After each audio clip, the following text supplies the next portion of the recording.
Welcome to another OCD Recovery YouTube video. We just did our Real Event webinar 2 days ago, and so I thought I would come on here and talk a little bit more about Real Event. I suffered with Real Event OCD for many years, and it was sort of latched 24/7, what it felt like, chronic guilt waxing and waning in the background, okay? Now, other OCD fears sometimes felt like they gave me a bit of space. They felt that they gave me a bit of room. But with that one, it certainly didn't. It was a latched on feeling that sort of simmered away in the background, like I was living in somewhat a cortisol soup. And it was very much like that. And it looked, basically, OCD scours the past like a homing missile, looking for things in the past that your conditional self-acceptance, which I had at the time, brings up. So if I did ... I couldn't accept myself, I'd be a so-called bad person, I believed. Therefore, I deserve to feel guilty. I should endlessly punish myself, and I don't even deserve to be happy for 1 second. And that sort of constant hammering in the mind, internal torture. We know that feeling if we're suffering from that. Now, with that Real Event OCD, that certainly did not, you couldn't put it off. Like, you used to hear things on the internet saying, oh, just put it off for worry time. Well, you couldn't do that. It was like, no, you have to feel crap now. You can't be led off by leave this till worry time. It didn't work like that. Some of the other fears, other OCD fears, felt lighter, like, oh, what if I forgot a document? What if I lost something? What if I lost my passport? That was still causing me interference before going on a flight. What if my holiday's ruined because I forgot something? But nothing compared to when those ones ramped up, the Real Event harm OCD.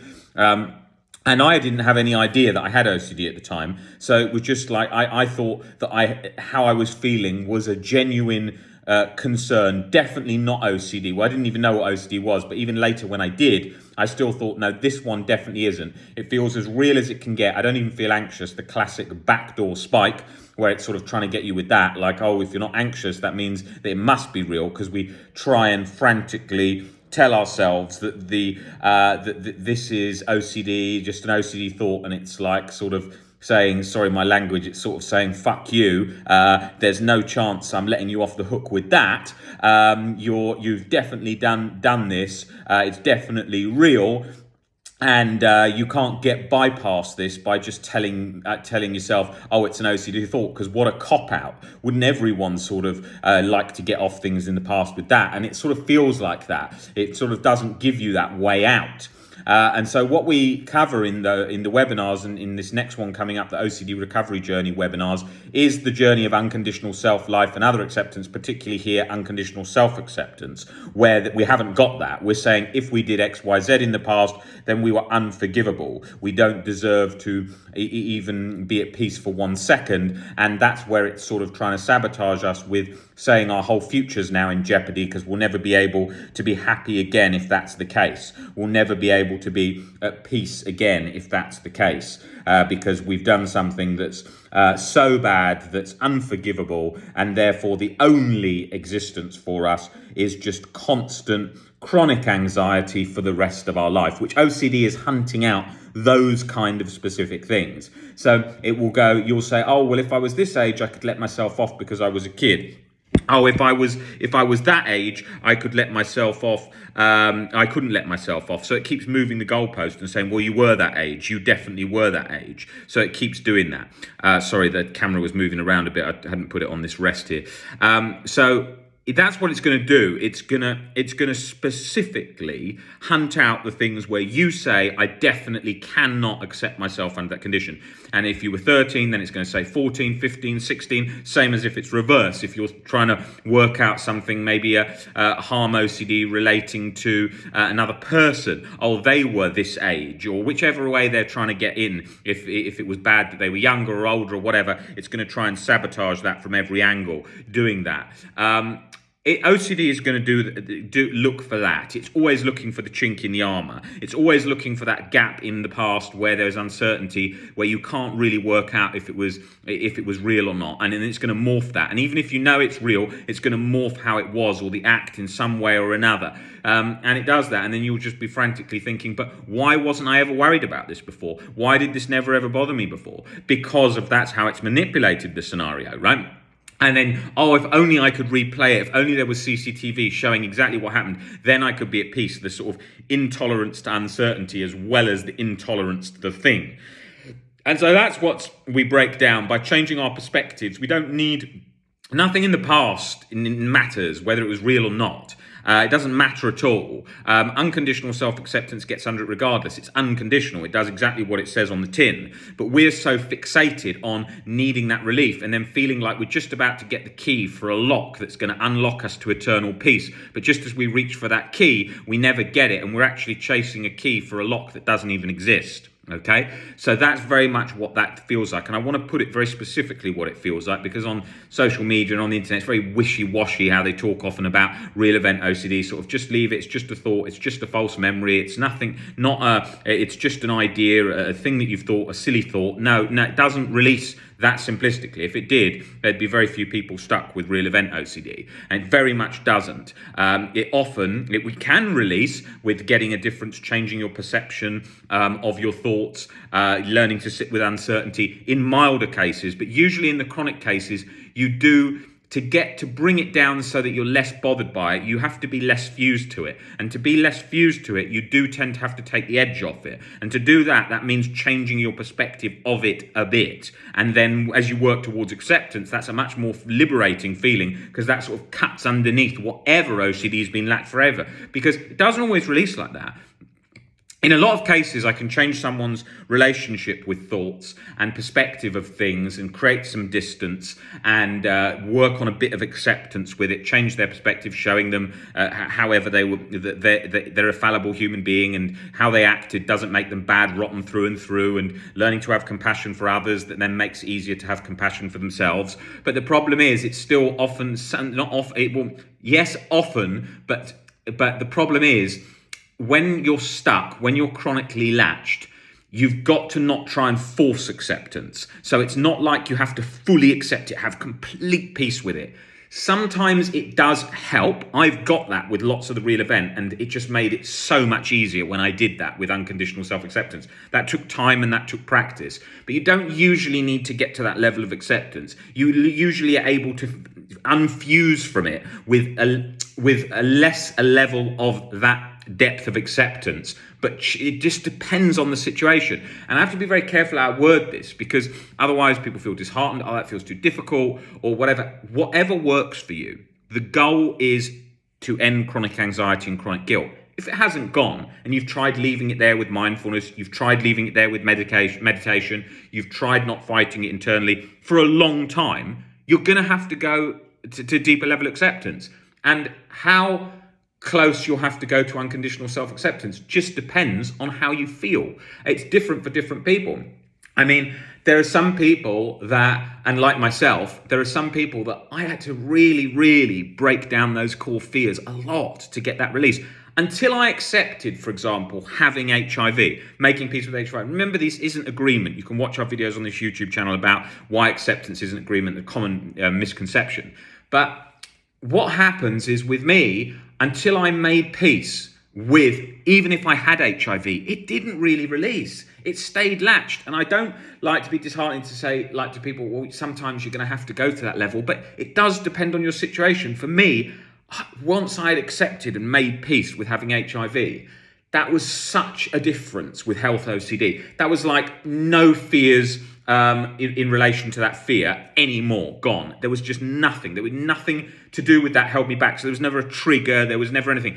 And then once I did that to other fears, like fear of going to prison, like once I broke that fear down, like that never triggered me again. Like once you do that, it's so powerful. Like unconditional self-acceptance is so empowering and so freeing. Like the way I view my life, like not needing other people's approval, not needing this idea of you have to be a success, you have to be a ... I don't need that. I work because I enjoy what I do, and we like to achieve things as human beings because it's beneficial both to other people's lives and to our lives. But it's not something that I feel internally compelled like that. And that's very much like anything. Like if you lose a partner that you're in love with, I can see rationally that I can be fine on my own as a human being. I can see rationally I can be fine without all these things that we think we need, but we don't actually need them like we think we do. So that is so liberating, and it took time, and it took practice, and it was an amazing journey, and it was the most empowering, life-changing journey that I went on. And if I hadn't had that level of suffering, that hard OCD teacher, I would have never experienced everything that I experienced today. That level of freedom, no chronic guilt, no anxiety, barely ever triggered by much at all. Intrusive thoughts never there, apart from like the odd intrusive thought like any human gets, but with no sort of hammering away machine gun like intrusiveness. So like that level of freedom, that's my existence, that's my life. And that took a lot of practice and work. And whatever works for you, like that depth, whatever works for you, you might have to go deeper with it, but that's not a problem. It's just more practice. It's frustrating. It's annoying that it isn't as easy as we want it to be, but we're all different. Like I realized after years of mindfulness, meditation, leaving thoughts there, every book under the sun on that wasn't working for me. My brain just wouldn't take that 0.00001% risk. It just wouldn't. It was like, no, not that. I just can't let you on that one. I'm sorry. And so I knew that was my experience. That was my internal experience. So I had to up the level with the acceptance work. And that's just like Albert Ellis said, and specifically in the book, The Myth of Self-Esteem, Korzybski, who he references, said, and you've probably seen me quote many times, he said, God may forgive your sins, not a religious quote, but God may forgive, it's just because of the times when it was written that they often reference that. God may forgive your sins, but your nervous system won't. And that was just like my journey. My nervous system would not bloody let me off the hook. It was just fired up. Like, my life was living 24/7 with that threat there all the time. That was my life. And I can't say to people like, when I, obviously you've followed this account, you see that I'm often saying about leave thoughts there and stuff like that. I can't say, like, it eases things, leaving thoughts there, changing your relationship with thoughts. It's a large part of the journey.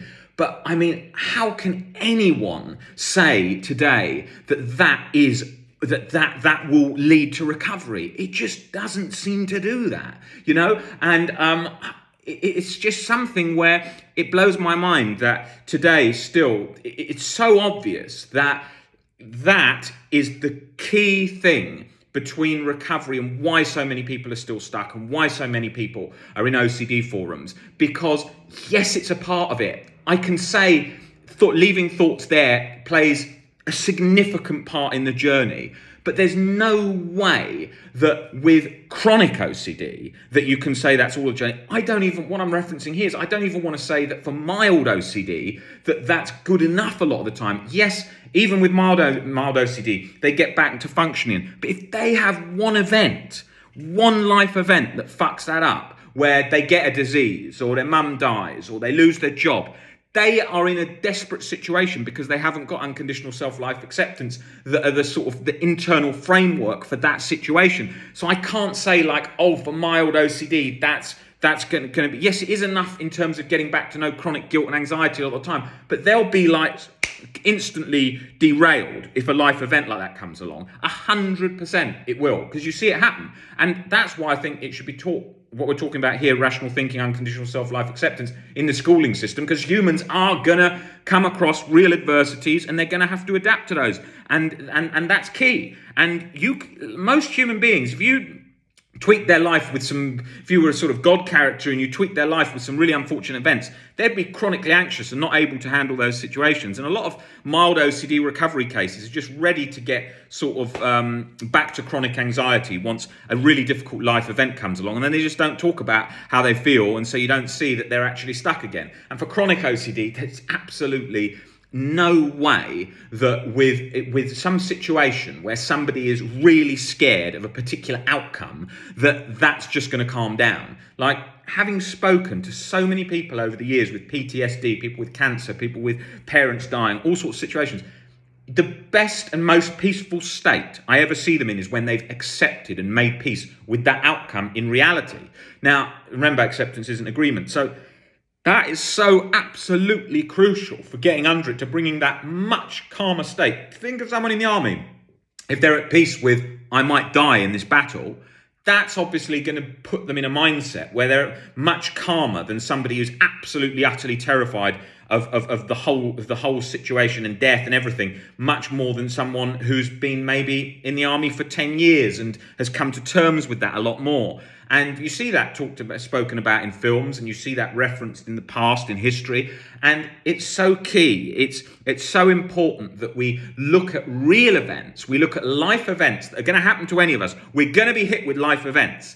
And why not work towards acceptance? Like, I, from the beginning, am teaching people straight in the door when they come in towards unconditional self and life acceptance. Calmly, gradually, changes in perspectives, changes in life philosophy to ease that into position with gradual exposure work, which is just basically facing fears in small doses, which any of us can do for ourselves once we actually think about them. It's not a rocket science. Exposure is just a word for if I was scared of a chair here, I'd look at a chair, then I'd build up to touching a chair and so on. We can do our own exposures. We can build that. It's not rocket science. We learn to stop the compulsions as we're moving towards the chair. We're learning to change our perspective of the chair. These kinds of things. And that whole journey, that brings that internal peace. So whatever it takes for you, don't think, there's never a case. Now, this is the most important point. I've never met anyone treatment resistant in my whole life. I've never ever met somebody who was so-called treatment resistant, who, when I spoke to them, I couldn't see instantly what they're scared of. People come in who've had deep brain stimulation from all different hospitals in the world. They're completely hopeless. They come in the door and instantly you can see, he's scared of this, and he just doesn't know how to not be scared of that. Okay? So it's always the perception of something. There is no chronic anxiety without a fear of something. You change your perspective of that, which may take a lot more work than you want. And I don't want to be disheartening to people, but it's a reality, it's a fact. So you've got to sometimes go a lot deeper than you want, not compulsively, in a balanced way. And that will get under it bit by bit. And it's different for different people. Some people, I can think of a guy who's on this YouTube channel, has done loads of videos, Adam, and he was terrified of being transgender, and then he had to do a lot of exposure work all around that to bring that fear right down. And he will say always that until he did that, the fear just didn't come down for him. And so it's different for different people on the amount that you need to do. All different journeys, all different experiences, but it doesn't matter how long stuck. It doesn't matter if it's morphing, moving, whatever. It's just a case of getting under it with acceptance. And I have to be realistic, and I have to tell people you're going to have to go deeper with the acceptance. There's a video on deeper acceptance on this channel. You're going to have to go deeper often with acceptance, and how much further towards unconditional self-acceptance you have to go is just until you experience no chronic anxiety and no chronic guilt, which may be a large part fear, changing your relationship with OCD, changing your relationship with being stuck, the so-called stuck forever fear, the fear of fear, but changing your relationship with the sort of fused-like state and becoming an observer of your thoughts more.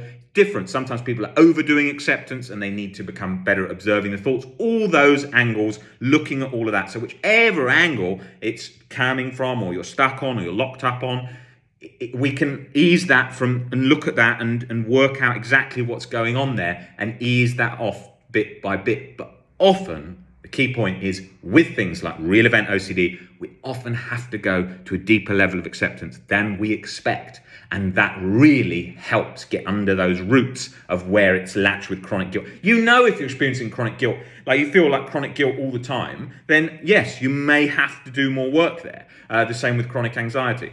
I will be talking about this in a lot more detail in the OCD Recovery 1, 2 and 3 webinars we've come up on the journey, which is like a compact OCD recovery journey kind of workshop that's coming up. If you want to come to that, email info@ocdrecovery.com and then you can book onto that webinar.